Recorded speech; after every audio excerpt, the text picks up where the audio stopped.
Alright, we're back. Let's see what we got going on now. That to me is a concern. Jared Kushner was doing good work with the Abraham Accords. Of course, the Democrats don't want to admit that. I appreciate the gentleman for yielding. Chair now recognizes. Mr. Chairman, I have a motion. I would move pursuant to Clause 2K6 of Rule 11 that the committee issue a subpoena to Jared Kushner to compel testimony related to the $2 billion collected from Saudi Arabia after his service within the White House. Second. There's a motion, and for what purpose does the gentleman from Ohio seek recognition? Move to table the motion. There's the motion the motion to table is not debatable. As many as are in favor of tabling signify by saying aye. Aye. All those opposed signify by saying no. No. In the opinion of the chair, the ayes have it, and the motion to table is agreed to. The committee will now resume consideration of this hearing. Now, chair recognizes, is it Ms. Lee? Who's next? Thank you, Mr. Chairman. I think it's fair to say at this point that Republicans on this committee are relying on Mr. Bobulinski as their star witness. The only fact witness they have brought in person before this committee.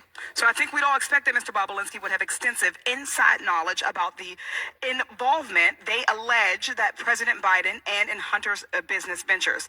As Mr. Parnas can vouch for, previous impeachment inquiries relied on whistleblowers and witnesses with intimate details of what went on, first-hand accounts of high crimes and misdemeanors.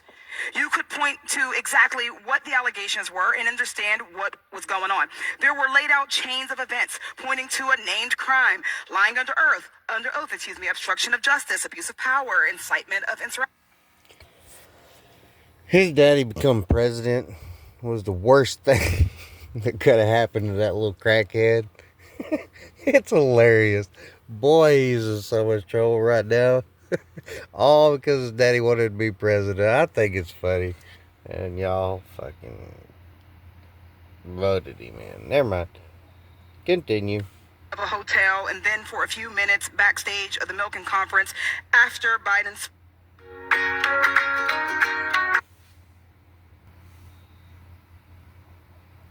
that he had zero substantive business discussions with Mr. Joe Biden. Mr. Bobulinski described those conversations twice during his transcribed interview, and both times he provided the same account. I'll read from the transcript of your interview, Mr. Bobulinski. You stated that you and Joe Biden discussed your, quote, family background in detail, as well as the Biden family's background and Joe Biden's, quote, appreciation for the military. Pages 48 through 52 and 268 to 271 of the transcript had these accounts. Based on your own account, you had zero discussion of CEFC, the Chinese energy company. You had zero discussion on shares of equity or capitalization of this failed business venture. Based on your own account, you simply exchanged pleasantries about your families and shared values, the kind of small talk any person would make if they had the opportunity to meet the former vice president of the United States, and moved on. Yet today, when my Republican colleagues are so desperate for actual evidence, magically that story changes. And that's really at the heart of everything we're discussing today. Mr. Bobulinski has also been pushing his texts as records as proof, yet the Wall Street Journal found that none of it showed any role for Joe Biden and Sinahawk Holdings, and even Fox News reported that there was zero evidence of business dealings involving Joe Biden. Mr. Bobulinski would have us believe that everyone is a liar except him. And except for when he's under oath, that everyone misremembers except for him and except for when he's under oath. The FBI, the Wall Street Journal, his business associations, all liars. Republicans in this committee and the culture warriors of Fox News keeps saying, look at the documents, look at the documents. So let's look. This purported investigation has received over 100,000 pages of documents, and not a single one shows any evidence of any wrongdoing, much less an impeachable offense. And taking a step back, even if Joe Biden had discussed his son's business ventures with Tony Bobulinski in 2017, and this is rhetorical, so what? What would be the high crime of misdemeanor? What would be the impeachable offense? We're talking about what private citizen Hunter Biden was doing with his time at the time, private citizen dead.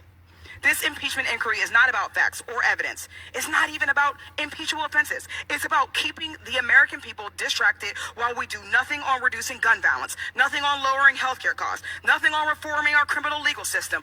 This has been the least productive Congress in decades. We're just now, in March, finally funding the government for this year. That's shameful. This unserious hearing is a waste of our time and our resources. I yield with that, and I yield the remainder of my time to Representative Crockett. All right, I'll scroll up for another one. Miss Crockett, Mr. Crockett, whatever it is.